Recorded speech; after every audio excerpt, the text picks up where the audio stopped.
வறுக்காத சேமியானா இப்படி நம்ம கொஞ்சோண்டு நெய் விட்டு வறுத்து எடுத்துக்கணும். நம்ம சாதாரணமாக சேமியா செஞ்சால் யாருமே சாப்பிட மாட்டாங்க, வேண்டான்றுவாங்க. இந்த மாதிரி நீங்கள் செஞ்சு கொடுத்தீங்கன்னா குழந்தைங்கள்லேருந்து பெரியவங்க வரைக்கும் எல்லாருமே இஷ்டப்பட்டு சாப்பிடுவாங்க. இப்போ சேமியாவை வறுத்து எடுத்தாச்சு. இன்னொரு கடாயை அடுப்பில் வச்சு கொஞ்சம் எண்ணெய் விட்டுக்கலாம். 2 ஸ்பூன் நெய் சேர்த்துக்குவோம், டேஸ்ட் நல்லாயிருக்கும். இப்போ நம்ம 2 பட்டை, 2 கிராம்பு, 3 ஏலக்காய், ஒரு பிரியாணி லீஃப் போட்டுக்கலாம். இப்போ இதில் 3 பச்சை மிளகாய் நறுக்கி சேர்த்துக்கலாம்.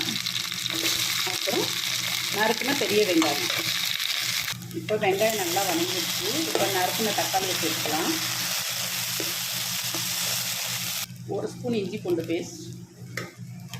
இப்போ இதில் நறுக்குன கேரட், பீன்ஸ், இது போல் நமக்கு என்ன காய் வேணுனாலும் சேர்த்துக்கலாம். காலிஃப்ளவர், உருளைக்கிழங்கு இதெல்லாம் வேணுங்கிறது சேர்த்துக்கலாம்.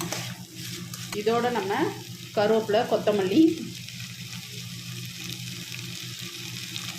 புதினா இதையும் சேர்த்துக்குவோம்.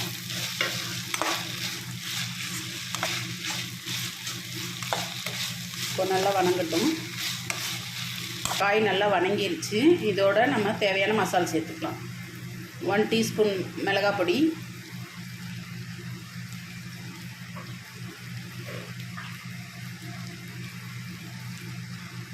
1/2 டீஸ்பூன் மஞ்சள்தூள்,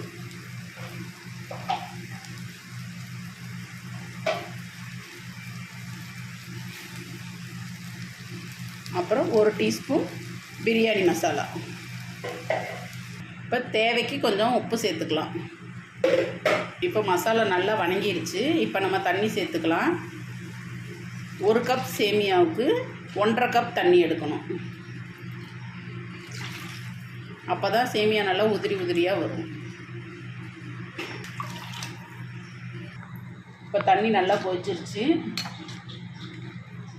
இப்போ இதில் நம்ம வறுத்த சேமியாவை சேர்த்துக்கலாம்.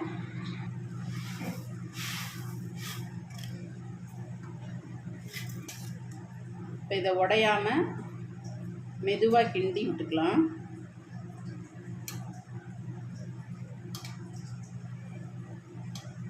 இப்போ இதை ஒரு 5 நிமிஷம் மூடி வச்சிட்டோம்னா வெந்துடும். இப்போ பாதி வெந்துருச்சு. இப்போ ஒரு அரை எலுமிச்சை பழத்தை பிழிஞ்சு விட்டுக்கலாம். அப்போ சேமியா வந்து உடையாமல் இருக்கும். இன்னும் 2 நிமிஷத்தில் ரெடி ஆயிடும். அப்படியே மூடி வச்சிடலாம். இங்கே பாருங்கள், நம்ம சேமியா பிரியாணி சூப்பராக ரெடி ஆயிடுச்சு. நல்லா உதிரியாக நல்ல டேஸ்ட்டாகவும் இருக்கும். நீங்களும் வீட்டில் செஞ்சு பாருங்கள். இப்போ இது மேலே நம்ம கொஞ்சோன்னு கொத்தமல்லியை தூவி சர்வ் பண்ணிக்கலாம். சூப்பராக ரெடி ஆகிடுச்சு. இந்த டிஷ் உங்களுக்கு பிடிச்சிருந்தா லைக் பண்ணுங்கள், ஷேர் பண்ணுங்கள், சப்ஸ்கிரைப் பண்ணுங்கள். Bye friends.